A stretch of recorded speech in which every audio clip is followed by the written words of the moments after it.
الشيطان الرجيم بسم الله الرحمن الرحيم إن الذين قالوا ربنا الله ثم استقاموا تتنزل عليهم الملائكة ألا تخافوا ولا تحزنوا وأبشروا بالجنة التي كنتم توعدون صدق الله العظيم. الصلاة والسلام عليك يا سيدي يا رسول الله وعلى آلك وأصحابك يا سيدي يا حبيب الله. الصلاة والسلام عليك يا سيدي يا نبي الله وعلى آلك وأصحابك يا سيدي يا خاتم النبيين. انتہائی عزت و اکرام کے لائق شامل حاضرین، بالخصوص جناب محترم حاضر اجر حضرت علامہ مولانا محمد ارشاد رسول مفتی صاحب کی تشریف، یقیناً یہ آپ کی محبتیں محرم الحرام کے ان مقدس ایام میں آج ان عظیم ہستیوں کا ذکر کر اور سن رہے ہیں جن کی محبت پر نجات کا ہوتا ہے۔ اللہ تعالیٰ ہم سب کی اس حاضری کو اپنی بارگاہ کی شرف عزت عطا فرمائے۔ قرآن کریم فرقان حمید میں اللہ تبارک و تعالیٰ ارشاد فرماتا ہے ان الذین قالوا ربنا اللہ، بے شک وہ لوگ جنہوں نے کہا ہمارا رب اللہ ہے، ثم استقاموا، پھر وہ اس پر ڈٹ گئے، ثابت قدم ہے۔ یہاں سمجھنے کی بات یہ ہے، کلمہ طیبہ کو یقیناً ہر شخص پڑھتا ہے، لیکن کمال یہ ہے کہ جو بندہ کلمہ طیبہ پڑھے پھر اس کے تقاضوں کو پورا کرے، پھر چاہے زمانہ اس کے موافق ہو یا مخالف ہو، وہ اس کی پرواہ نہ کرے، بلکہ کلمہ حق کہتے ہوئے میدان عمل میں ڈٹ جائے اور پھر اس پر استقامت اختیار کرے۔ حضرت سفیان بن عبداللہ رضی اللہ تعالیٰ عنہ نبی اکرم صلی اللہ علیہ وسلم کی خدمت اقدس میں حاضر ہوئے اور عرض کرنے لگے یا رسول اللہ صلی اللہ علیہ وسلم، مجھے کوئی ایسا عمل بتائیے، ایسا کوئی وظیفہ ارشاد فرمائیے کہ میں آج آپ سے پوچھ رہا ہوں، اس پر عمل کرنے کے بعد دوبارہ کبھی کسی سے پوچھنے کی حاجت نہ پڑے۔ ایسا تو مجھے زندگی بھر کا عمل اور وظیفہ بتا دیجیے۔ رسول اللہ صلی اللہ علیہ وسلم نے ارشاد فرمایا قل لا الہ الا اللہ۔ سفیان بن عبداللہ اگر ایسا وظیفہ پوچھنا چاہتا ہے جو زندگی بھر تیرے کام آئے اور دوبارہ کسی سے پوچھنے کی حاجت ہی نہ پڑے، تو پھر زبان سے کہہ لا الہ الا اللہ ثم استقم، پھر اس پر ڈٹ جاؤ۔ یہ اس کلمہ طیبہ پر استقامت اختیار کرتے ہیں۔ جس بندے نے ابتدا سے لے کر آج تک اور آج سے لے کر صبح قیامت کلمہ طیبہ پڑھا، کلمہ طیبہ پڑھنے کے بعد اس پر استقامت اختیار کی، اس پر میدان عمل میں ڈٹ گئے، یقیناً آج نام ممبروں پر انہیں اطلاع کر لیا جاتا ہے۔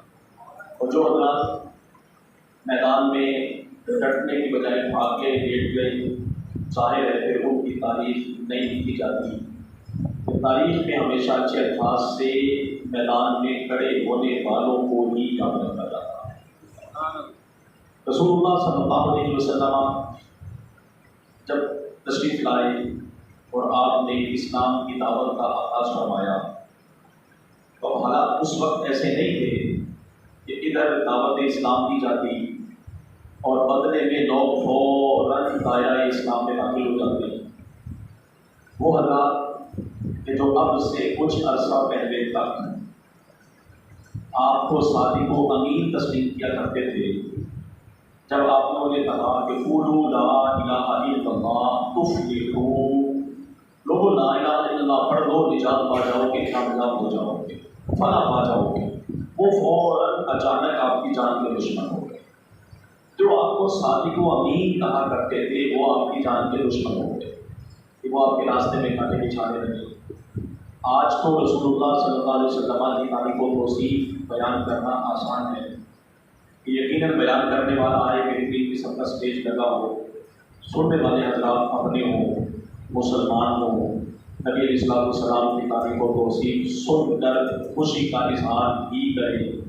آج اس انداز میں بیان کرنا انتہائی آسان ہے، لیکن اصل اس وقت مشکل تھا کہ جب سامنے سننے والے اپنے نہیں پہچانے تھے اور پتہ تھا کہ اس زمانے میں اسلام قبول کرنا اپنے آپ کو موت کے سامنے پیش کر دینے کے مترادف ہے۔ لیکن قربان جائے ان حضرات کی شخصیات پر، ان حضرات کی عظمتوں پر، کہ جنہوں نے اس زمانے میں اسلام قبول کیا، کہ جس زمانے میں اسلام قبول کرنا انتہائی دشوار اور مشکل تھا۔ رسول اللہ صلی اللہ علیہ وسلم مکہ مکرمہ میں تشریف فرما رہے، پھر آپ مکہ مکرمہ سے ہجرت فرما کر مدینہ طیبہ تشریف لے آئے۔ یقیناً رسول اللہ صلی اللہ علیہ وسلم سے جس شخص نے جس انداز میں محبت کی وہی بندہ کامیاب ہوا۔ اب وہ رسول اللہ صلی اللہ علیہ وسلم کے اصحاب پاک ہو یا نبی علیہ السلام کی آل پاک ہو، نبی علیہ السلام کا فرمانے نشان اور دعا ان حضرات کے لیے جو قیامت تک رسول اللہ صلی اللہ علیہ وسلم کی آل پاک سے محبت کریں گے۔ نبی علیہ السلام نے دعا فرمائی، اے اللہ میں حسن و حسین سے محبت کرتا ہوں، فاحبہما، تو بھی ان سے محبت کرنا، تو بھی ان سے محبت کرنا، اور ہر اس بندے سے اے مالک کے کریم تو محبت فرما جو ان دونوں سے محبت کرے، جو ان دونوں سے محبت کرے۔ جناب سیدنا حضرت ابو ہریرہ رضی اللہ تعالیٰ عنہ راوی، نبی علیہ السلام ایک مرتبہ باہر نکلے، دیکھا کہ حضرت امام حسن و حسین کھیل رہے تھے۔ نبی علیہ السلام نے ان کو جب کھیلتے ہوئے دیکھا تو اپنے بازو پھیلا دیے کہ جس طرح بچے کو محبت کے ساتھ بلانے کے لیے ہاتھوں کو کھولا جاتا۔ اب بجائے اس کے کہ یہ شہزادے دوڑ کر رسول اللہ صلی اللہ علیہ وسلم کی طرف آتے، ایک نے اس طرف جانا شروع کر دیا اور دوسرے نے دوسری طرف جانا شروع کر دیا، کہ جس طرح بچے کے کھیلنے کا انداز ہوتا۔ پھر رسول اللہ صلی اللہ علیہ وسلم ان شہزادوں کے پیچھے کچھ چلے، کبھی ادھر کبھی اس طرف تو کبھی اس طرف۔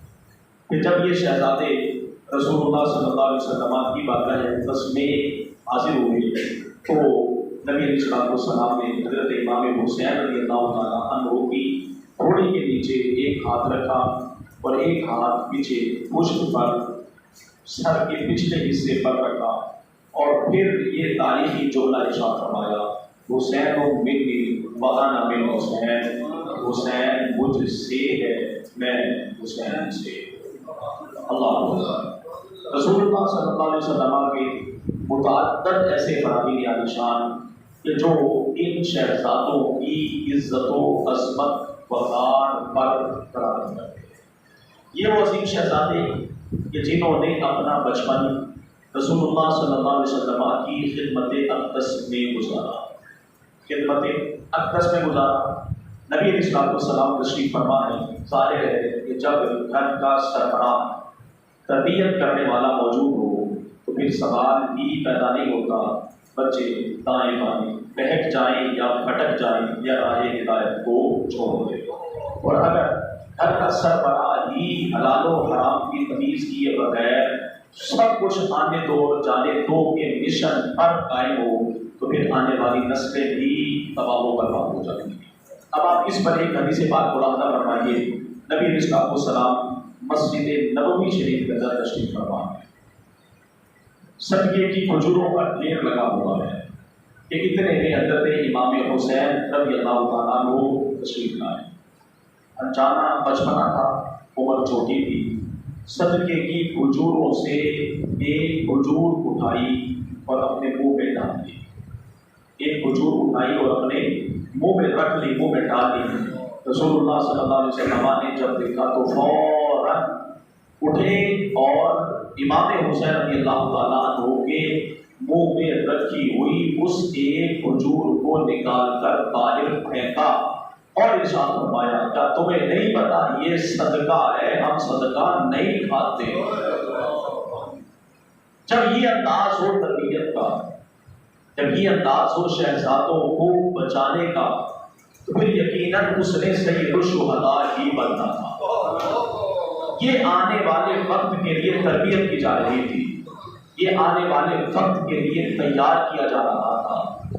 سوال یہ پیدا ہوتا ہے کہ اگر کسی شخص سے امتحان لیا جائے تو ایک وقت میں ایک ہی چیز کا امتحان ہوتا ہے، بیک وقت بہت سارے امتحانات اکٹھے نہیں ہوتے، لیکن حضرت امام علی مقام امام حسین رضی اللہ تعالیٰ عنہ کی شخصیت کو اگر ہم دیکھیں تو بیک وقت وہاں پر بھوک کا امتحان بھی تھا، پیاس کا امتحان بھی تھا، خوف بھی پایا جا رہا تھا، دیگر وطن سے دوری والے اسباب و معاملات بھی تھے، افرادی قوت کی کمی بھی تھی، لڑائی کے ارادے سے گھر سے نکلے بھی نہیں تھے، لیکن یہ ساری چیزیں ایک مقام پر جمع ہو گئی اور پھر امام حسین رضی اللہ تعالیٰ عنہ کے پائے استقلال کے ذرہ برابر بھی فرق نہیں آیا۔ اس کی وجہ کیا تھی؟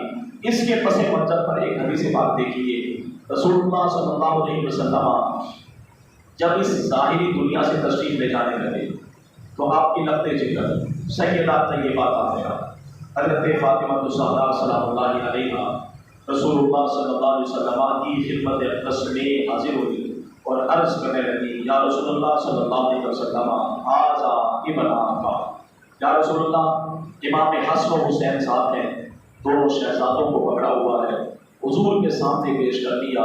عرض کرنے لگی، یا رسول اللہ صلی اللہ علیہ وسلم یہ دونوں آپ کے بیٹے ہیں، فَفَرِّزْهُمَا اپنی وراثت سے انہیں بھی کچھ حصہ عطا فرمائیے، اپنی وراثت سے انہیں بھی کچھ حصہ عطا فرمائیے۔ اب آپ جانتے ہیں بندہ جس حیثیت کا مالک ہو وہی وراثت میں دیتا ہے، مالدار ہے تو اس کی کوشش ہے وہ فلاں مال میری اولاد کو مل جائے، اگر کوئی صاحب علم ہے کہے گا وہ فلاں چیز میری مل جائے۔ غرض یہ کہ انسان اپنی حیثیت کے مطابق دیتا ہے، لیکن یہاں پر جس سے مانگا جا رہا ہے اس کی حیثیت یہ ہے کہ رب فرماتا ہے اِنَّا أَعْطَيْنَاكَ الْكَوْثَرَ، اے حبیب ہم نے آپ کو کوثر کا مالک بنا دیا ہے۔ اب جب دینے والا کوثر کا مالک ہے، مانگنے والی سیدہ کائنات ہے، اور جن کے بارے میں مانگا جا رہا ہے یہ جنتی جوانوں کے سردار ہیں۔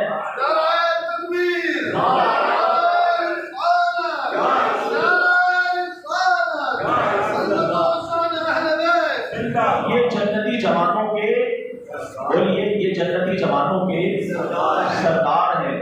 تو اب ظاہر ہے جب دینے والا اس شان کا مالک ہے تو پھر رسول اللہ صلی اللہ علیہ وسلم نے دونوں شہزادوں کو دونوں چیزیں عطا فرمائی۔ ارشاد فرمایا، بہرحال ام الحسن، جو امام حسن ہیں ان کو میری سرداری، ان کو میری سرداری اور سخاوت کا وارث بناتا ہوں، اور امام حسین رضی اللہ تعالیٰ عنہ کو میں اپنی جرت اور بہادری کا وارث بناتا ہوں۔ اب پھر اس کا عملی اظہار ہوا وہاں پہنچ کر، اس کا عملی اظہار ہوا وہاں پہنچ کر۔ اب اگر ہم صرف کسی حدیث کا پس منظر دیکھیں جس میں رسول اللہ صلی اللہ علیہ وسلم نے ارشاد فرمایا ان الحسن والحسین سیدا شباب اہل الجنہ، اگر ہم اس حدیث کا پس منظر دیکھیں تو یہ بھی بڑا دلچسپ ہے۔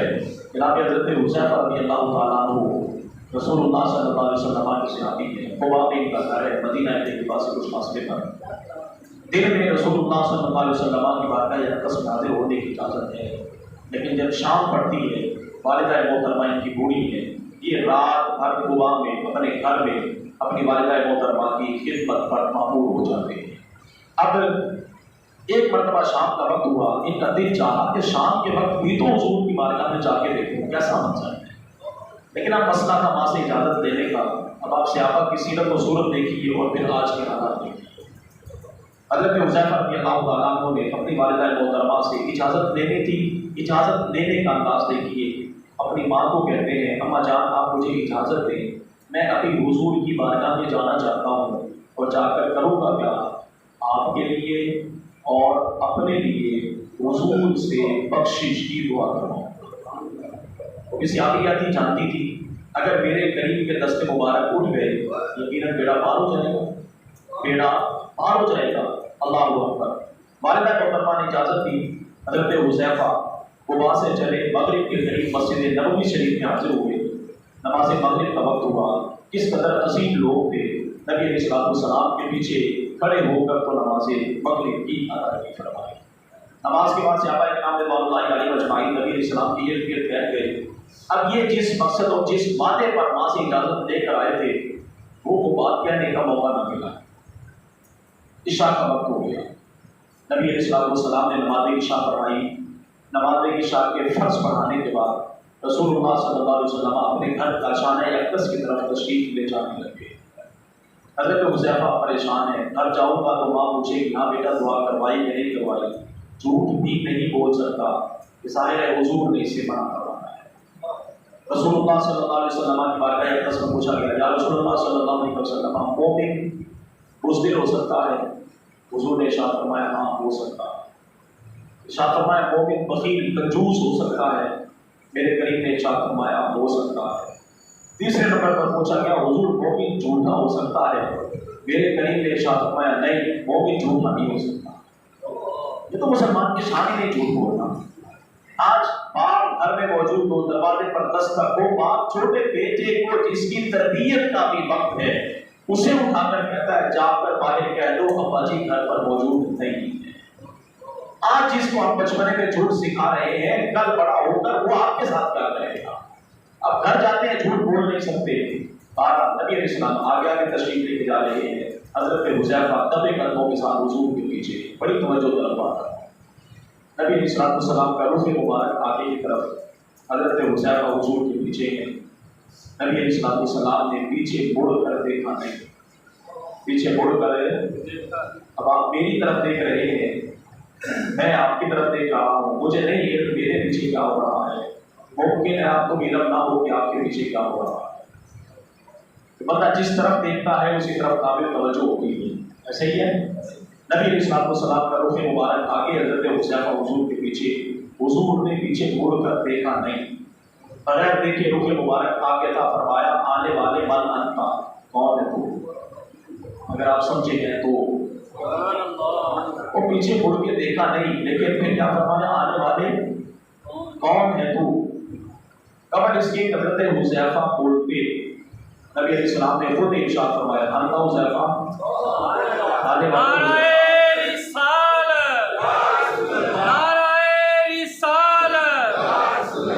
والے کون ہے؟ حذیفہ ہے نام یا رسول اللہ صلی اللہ علیہ وسلم حذیفہ، جی ہاں یا رسول اللہ صلی اللہ علیہ وسلم میں حذیفہ ہوں۔ میرے کریم نے ارشاد فرمایا تیسرا جملہ غفر اللہ لک ولقومک، حذیفہ اللہ تیری بھی بخشش فرمائے، تیری ماں کی بھی بخشش فرمائے۔ حذیفہ اللہ یا رسول اللہ، حذیفہ اللہ زندہ، حذیفہ اللہ تیری بھی بخشش فرمائے، تیری ماں کی بھی بخشش فرمائے۔ ماں کیا مانگنا چاہتا ہے؟ حضرت حذیفہ نے ہاتھ مانگے، حضور جو مانگنے آیا تھا بن مانگے ہوئے۔ میرے کریم نے اس وقت ارشاد فرمایا حذیفہ اللہ تعالیٰ کی بارگاہ سے آج ایک فرشتے نے اجازت طلب کی، اور وہ فرشتہ ایسا جو آج سے پہلے نہ کبھی زمین پر آیا نہ قیامت تک آئے گا، نہ آج تک آیا نہ قیامت تک وہ فرشتہ دوبارہ کبھی آئے گا، اور پیغام بڑا اہم لے کر آیا ہے۔ عرض کی یا رسول اللہ صلی اللہ علیہ وسلم وہ فرشتہ جو آج سے پہلے نہ کبھی آیا نہ دوبارہ قیامت تک آئے گا، ظاہر ہے بڑے اہتمام کے ساتھ اجازت دے کر تو آپ کی بارگاہ میں آیا، حضور وہ پیغام کیا لایا ہے؟ میرے کریم نے ارشاد فرمایا وہ پیغام یہ لایا ہے کہ رب تعالیٰ فرماتا ہے یا رسول اللہ صلی اللہ علیہ وسلم ان الحسن والحسین سیدہ شباب اہل الجنہ، بے شک حسن اور حسین جنتی جوانوں کے سردار ہیں۔ یہ فرشتہ وہ پیغام لے کر آیا ہے کہ اب بس آ گیا تو آ گیا، دوبارہ نہیں آئے گا۔ رسول اللہ صلی اللہ علیہ وسلم اس قدر اپنے ان شہزادوں کے ساتھ محبت فرماتے اور ہمیں بھی ان کے ساتھ محبت کرنے کی ترغیب دی، حکم دیا۔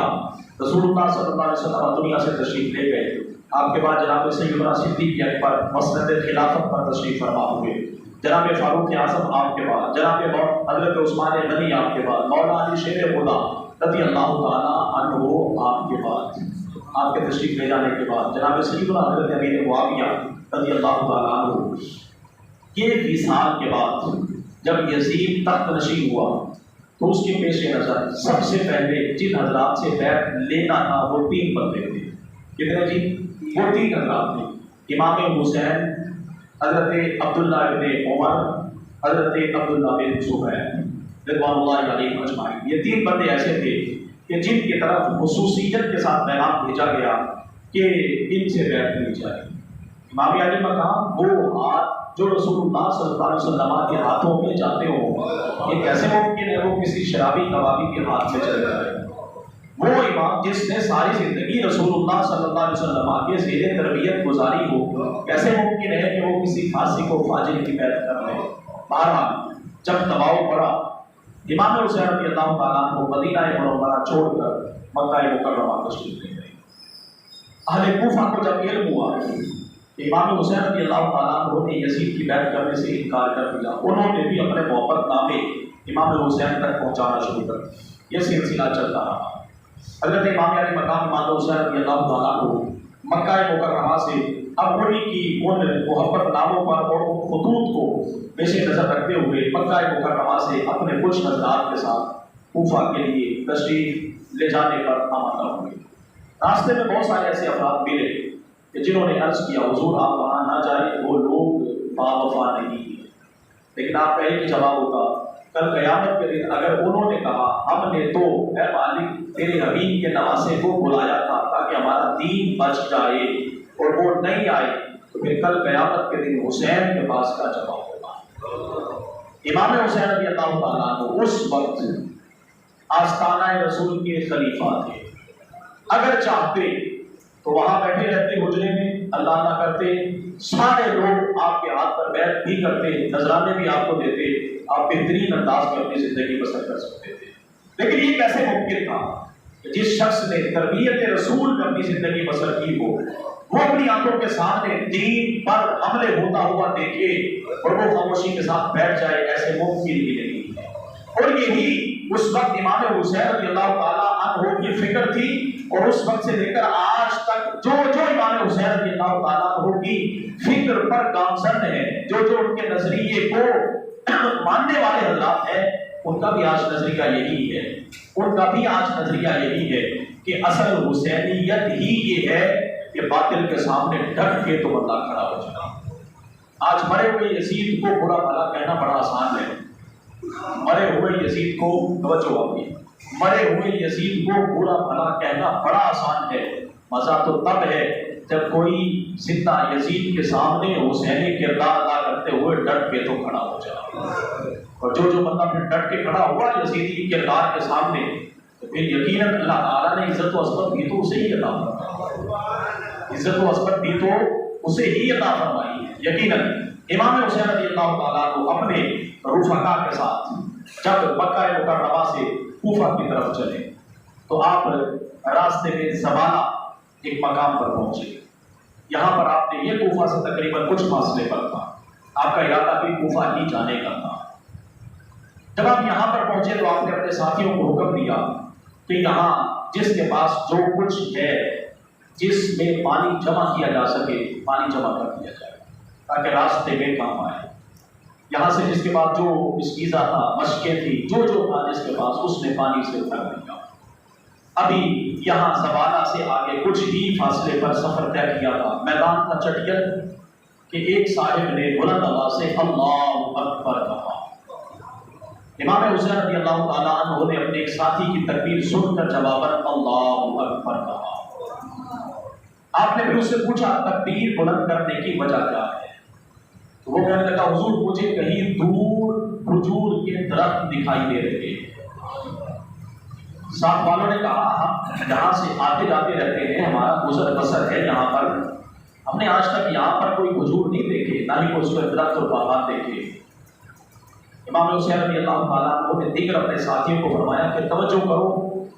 جب توجہ کی گئی تو دیکھنے والوں نے دیکھا کہ گھوڑوں کے سر نظر آ رہے تھے، گھوڑوں کے سر نظر آ رہے۔ دیکھتے ہی دیکھتے ایک وسیع و عریض لشکر امام حسین رضی اللہ تعالیٰ عنہ کے سامنے آ کر ظاہر ہو گیا، لیکن ان کی حالت یہ تھی کہ سفر ایک طویل طے کر کے آئے تھے، جو سوار تھے وہ بھی پیاس سے پریشان اور ڈھال تھے، جو سواریاں تھیں وہ بھی پیاس کے ڈھال تھے۔ یہ گھرانہ تو پھر عظیم گھرانہ ہوا ہے۔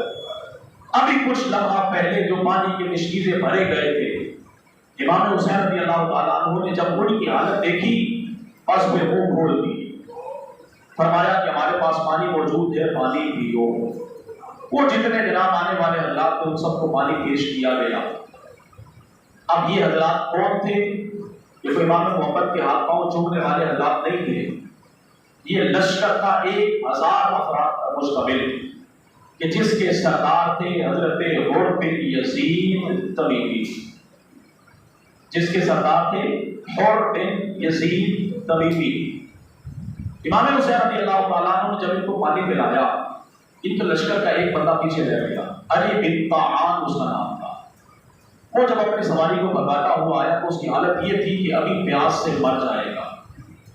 امام حسین رضی اللہ تعالیٰ عنہ نے جب اس کو دیکھا تو فرمایا وہ پیچھے ایک اونٹ ہے، اس پر پانی لدا ہوا ہے، پانی پی لے جاتا ہے۔ وہ جب وہاں سے بھاگتا ہوا اس اونٹ کے پاس پہنچا، اونٹ پر مشکیزہ بنا ہوا تھا، اس نے جیسے منہ کھولا تو پانی کچھ منہ میں جاتا کچھ نیچے جاتا، پانی پیا نہیں جا رہا تھا۔ امام حسین نے جب اس کی اس حالت کو دیکھا تو خود اٹھے اور جا کر مشکیزے کا منہ پکڑا اور اس کو پانی پلایا۔ یہاں پر آپ پڑھا ہوا امام حسین رضی اللہ تعالیٰ عنہ کا سب سے پہلے سامنا ہوا جناب حر سے۔ حر کا معنی ہے آزاد۔ یہ کوفہ سے آئے تھے، 1000 افراد پر مشتمل قافلے کے سردار تھے۔ جب ان کے ساتھ ایک آمنا سامنا ہوا، پڑاؤ ہوا، جناب حر نے امام حسین رضی اللہ تعالیٰ عنہ کو اپنی ساری شرائط بتائی۔ امام حسین فرمانے لگے ہم یہاں سے واپس مدینہ طیبہ چلے جاتے ہیں، لیکن بہرحال اس نے نہیں مانا، روک دیا۔ یہاں پر ظہر کا وقت ہو گیا، ظہر کا وقت ہو گیا۔ اللہ اکبر۔ حضرت امام حسین رضی اللہ تعالیٰ عنہ نے اپنے قافلے کے مؤذن حجاج بن مسروق الجوفی کو حکم دیا اذان ظہر دو، اذان ظہر دو۔ اذان ظہر دی گئی۔ جب جماعت کا وقت آیا اور نماز پڑھنے کی باری آئی، امام حسین رضی اللہ تعالیٰ عنہ نے حر کو کہا اب اپنی جماعت پڑھے گا کہ ہمارے ساتھ پڑھے گا؟ توجہ نہیں آپ کی، اپنی جماعت کروائے گا یا ہمارے ساتھ پڑھے گا؟ یہ وہ پہلا مقام تھا کہ جو درجہ قبولیت کو پہنچا اور جناب حر پر رحمت کے دروازے کھلے، جناب حر پر رحمت کے دروازے کھلے۔ ادب انسان کو وہاں تک پہنچا دیتا ہے کہ جہاں انسان علم کے ذریعے شاید بھی پہنچے۔ کہنے لگا جناب آپ کی موجودگی میں جماعت کیسے کروا سکتا ہوں؟ میں تو نماز آپ کے پیچھے ہی پڑھوں گا۔ آئے ہیں مارنے کے لیے، لڑنے کے لیے، نمازی وہ بھی ہیں، ان کے لشکروں میں بھی اذان ہوتی ہے، اقامت ہوتی ہے، نماز باجماعت ادا کرتے ہیں۔ کہنے لگا حضور آپ کی موجودگی میں جماعت کیسے کروا سکتا ہوں؟ آپ جماعت کروائیں۔ امام حسین رضی اللہ تعالیٰ عنہ نے نماز ظہر پڑھائی۔ آپ کے رفقا اور وہ 1000 کا لشکر سب نے آپ کی ابتدا میں نماز ظہر پڑھا۔ نماز ظہر کے بعد امام حسین رضی اللہ تعالیٰ عنہ نے خطبہ دیا، اور یہ وہ تاریخی خطبہ تھا جس میں آپ نے اپنے فضائل بیان کیے کہ تم جانتے ہو میں کون ہوں، تمہیں علم ہے میں تمہارے نبی کا نواسا ہوں، تم جانتے ہو میری شان کیا کیا ہے۔ اللہ اکبر۔ یہ ظہر سے عصر تک معاملہ چلتا رہا۔ نماز عصر ہوئی، نماز عصر اذان عصر ہوئی، اللہ اکبر، حضرت امام حسین رضی اللہ تعالیٰ عنہ نے نماز عصر کی امامت کروائی، دوسرے لشکر میں بھی آپ کے پیچھے آپ کی ابتدا میں نماز عصر ادا کی۔ نماز عصر کے بعد پھر گفت و شنید کا سلسلہ جاری ہوا، تو بات کرتے کرتے حضرت امام حسین رضی اللہ تعالیٰ عنہ نے کسی جملے پر جناب حر کو کہا، اہل عرب کا ایک طریقہ تھا، جب کوئی شخص کوئی بات نہ مانتا تو کہا جاتا تھا الٹ کا امو کا، تیری ماں تجھ پر روئے، تیری ماں تجھ پر روئے۔ یہ جملہ حضرت امام حسین نے ہڑ کو کہا، ساکولت کا امو کا، تیری ماں تجھے روئے۔ آگے سے ہڑ کہنے لگا، یہ دوسرا موقع تھا جب ہڑ پر باب رحمت کھلا، جب ہڑ پر باب رحمت کھلا، اللہ اکبر، کہنے لگا حضور اگر اہل عرب میں سے آپ کے علاوہ کوئی اور بندہ مجھے یہ جملہ کہتا، آپ کے علاوہ اہل عرب میں سے مجھے کوئی اور شخص یہ جملہ کہتا، بدلے میں میں بھی اسے یہی کہتا، بدلے میں بھی اسے بولیے یہی کہتا۔ لیکن حضور چونکہ میں جانتا ہوں آپ خاتون جنت کے صاحبزادے ہیں، آپ خاتون جنت کے صاحبزادے ہیں، اور میں آپ کی ماں کے بارے میں کلمات خیر کے علاوہ کچھ نہیں کہہ سکتا، کلمات خیر کے علاوہ آپ کی ماں کے بارے میں میں کچھ بولیے نہیں کہہ سکتا۔ یہ دوسرا موقع تھا جب جناب حر رحمت کے مزید قریب ہوتے چلے جا رہے تھے، وقت گزرتا رہا۔ یہ 2 محرم کا واقعہ جب امام حسین کا پہلا ٹکراؤ جناب حر کے ساتھ ہوا تھا، اور جب حر کوفہ سے 1000 کے لشکر کے ساتھ نکلے تھے تو وہاں سے نکلتے ہوئے انہوں نے ایک آواز بھی سنی تھی، وہ ہم آخر میں عرض کرتے ہیں۔ وقت گزرتا رہا کہ اتنے میں پیچھے سے 10,000 افراد پر مشتمل ایک اور قافلہ آ گیا، امام حسین رضی اللہ تعالیٰ عنہ کا ہی راستہ روکنے کے لیے۔ شب عاشور کے قریب جب پہنچے، امام علی مقام نے حضرت عباس علمدار کو فرمایا، عباسی نے کہو کہ جنگ ایک دن کے لیے مزید مؤخر کر دی جائے، کہ تم جانتے ہو مجھے زندگی میں 4 چیزیں بڑی پسند ہیں۔ کتنی چیزیں جی؟ 4 چیزیں بڑی پسند ہیں۔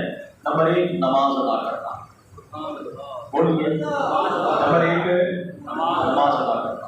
حسینی سچا وہ ہوتا ہے جو 5 وقت کی نماز پڑھتا۔ یہ حسینیت نہیں کہ 10 محرم کو سارا دن لنگر حسین کھائے اور نماز کا وقت ہو تو کہیں سویا ہوا ہو، یہ حسینیت نہیں۔ حسینیت یہ بھی نہیں کہ سارا دن اور بالخصوص محرم کے پہلے 10 دنوں میں صبح دوپہر شام اور رات کو نیاز حسین تو کھائے، لیکن جب مسجد میں آنے کا وقت ہو تو کہیں کالا لباس پہن کے تو باہر پھر رہا ہو، یہ بھی حسینیت نہیں، یہ بھی حسینیت ہے۔ پہلی چیز، فرماتے تمہیں پتا ہے مجھے زندگی بھر نماز پڑھنا بڑا پسند ہے، آج ایک رات مل جائے رب کو راضی کر لو۔ دوسری بات جو مجھے پسند ہے وہ ہے کثرت سے تلاوت قرآن کرنا، کثرت سے تلاوت۔ تیسری بات عباس جو تجھے معلوم ہے مجھے پسند ہے وہ ہے کثرت سے اپنے رب سے دعائیں مانگنا، اور چوتھی چیز جو مجھے پسند ہے وہ ہے اپنے رب کے حضور کثرت سے توبہ اور استغفار کرنا۔ اب جب یہ رات گزر رہی ہے، ادھر جناب حر بڑے پریشان ہیں، یہ چہری کا عالم ہے اور پریشانی کے آثار چہرے پر نمایاں ہے۔ یزیدی لشکر کا ایک سپاہی، ایک ذمہ دار شخص جب اس نے دیکھا تو کہنے لگا، اور اگر مجھ سے کوئی بندہ یہ پوچھے کہ تمہارے لشکر میں سب سے طاقتور ترین بندہ کون ہے تو میں تیرا نام لوں کہ تو اس قدر طاقتور ہے، لیکن میں دیکھ رہا ہوں کہ تیری کیفیت بدلتی جا رہی ہے، تیرے چہرے کا رنگ اڑتا چلا جا رہا ہے اور پریشانی کے آثار تیرے چہرے پر نمایاں ہیں، کیا وجہ ہے؟ تو پھر انہوں نے ایک بڑا محبت والا جملہ کہا، کہنے لگے اصل معاملہ یہ ہے کہ میں اب جنت اور جہنم کے درمیان میں، میں اب جنت اور جہنم کے درمیان میں ہوں۔ اگر تمہاری طرف آتا ہوں تو مجھے نظر آ رہا ہے یہ جہنم ہے، ظاہری طور پر دولت بھی ہے، عہدہ بھی ہے، عزت و وقار ظاہری طور پر ہے، لیکن در حقیقت جہنم کا راستہ ہے۔ اگر اجڑ جاتا ہوں تو جنت تو ہے لیکن ظاہری طور پر کچھ نظر نہیں آتا. وقت کم ہے, فیصلہ بڑا اہم ہے, اسی سوچ و وچار میں ہوں کروں تو کیا کروں. بہرحال نصیب نے ساتھ دیا. حضرت غور نے یزیدی لشکر کو چھوڑا, سفر طے کیا لشکر حسینی کی طرف. ادھر سے آنے والے حضرات 10 محرم الحرام کو 3 بندے تھے. جناب غور آپ کا صاحبزادہ, آپ کا ایک غلام, آپ کا ایک ابھی خیمہ حسینی میں نہیں پہنچے, جوتے اتار لیے, گلے میں لٹکا لیے, جوتے اتار لیے جناب غور نے, گلے میں لٹکا لیے. خیمہ حسینی سے پیچھے ہی جناب غور نے اپنے غلام کو کہا یہ رسی لے اور میرے ہاتھ پیچھے باندھ دے, میرے ہاتھ میری پشت پر باندھ دے. تلوار گلے میں لٹکا لی, خیمہ حسین پر آ کر دستک دی.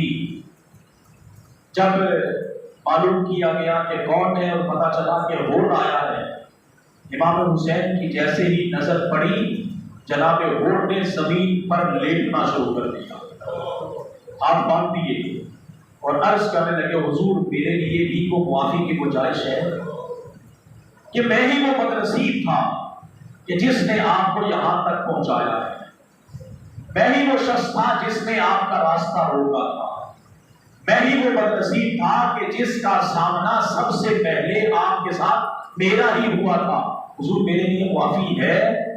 یہ تو پھر کریم ہوئے, کریموں کا کرانا ہے. امام پاک فرمانے لگے ارفع رأسک, اپنے سر کو اٹھا, اپنے سر کو اٹھا, اللہ تعالیٰ تجھے معاف فرمائے گا اور میرے نانا جان بھی تجھے معاف فرمائیں گے.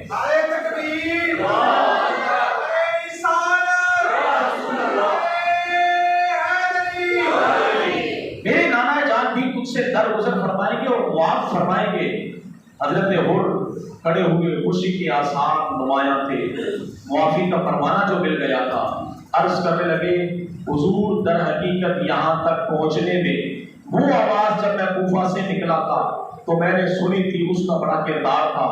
آپ نے پوچھا وہ کیا آواز تھی؟ کہنے لگے حضور جب میں 1000 افراد کے ساتھ کوفہ سے نکلا تو میں نے غیر سے اپنے پیچھے آواز سنی تھی اور تجھے جنت کی بشارت ہو, اور تجھے جنت کی بشارت ہو. حضور میں نے جو وہ آواز سنی اسی آواز پر لبیک کہتے ہوئے آج آپ کے قدموں میں آ کر میں نے اپنا سر رکھ دیا ہے, اس امید پر کہ آپ بھی میری معافی قبول فرمائیں گے, میرا رب بھی آپ میری معافی قبول فرمائے گا اور آپ کے نانا جان بھی کل قیامت کے دن میری شفاعت فرمائیں گے. زندہ باد, زندہ باد, زندہ باد, زندہ باد, زندہ باد. عرض کرنے لگے حضور آپ مجھے اجازت دیں, چونکہ پہلا بندہ میں تھا جس نے آپ کا راستہ روکا تھا, اب سب سے پہلے آپ کی طرف میدان جہاد میں جانا بھی میں نہیں. یہاں بھی کریموں کا کرم دیکھیے. فرمانے لگے نانا اور تو ہمارا مہمان ہے, تو ہمارا مہمان ہے اور مہمانوں کے ساتھ آپ ایسے نہیں کرتے. اصرار بڑھتا رہا, حتیٰ کہ آپ نے فرمایا امام حسین رضی اللہ تعالیٰ عنہ نے